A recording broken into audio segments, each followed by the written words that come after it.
Këto para nuk janë për të ngritur këto qendra në Shqipëri, por për klasën punëtore në Itali dhe për të ngritur rrogat e tyre. Nuk është një arsye politike, ajo për të cilën jemi këtu, por jemi për të dhënë një mesazh të qartë kundër propagandës italiane dhe kësaj propagande që ka konsensus, por për parat që u humbën italianët. Dhe kjo është skandaloze. Sigurisht që jo nuk do të funksionoj, kjo skeme re pra e ardhjes së emigranteve që u refuzohet azili.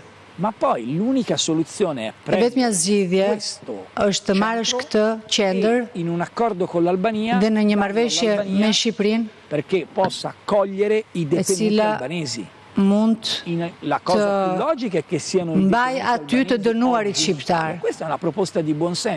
Kjo është një propozim i mirë për miqt italian.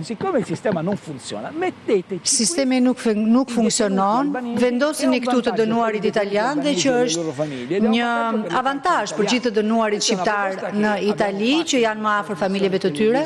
Mendoj se ka disa biznese që do të jenë të kënaqura për gjithë këtë strukturë të ngritur me 900 milion euro. Çfarë kuptimi ka, cili është motivi për te miqësisë mes Edi Ramës dhe Giorgia Melonit? Cila është arsyeja që është bërë këtu kjo qendër?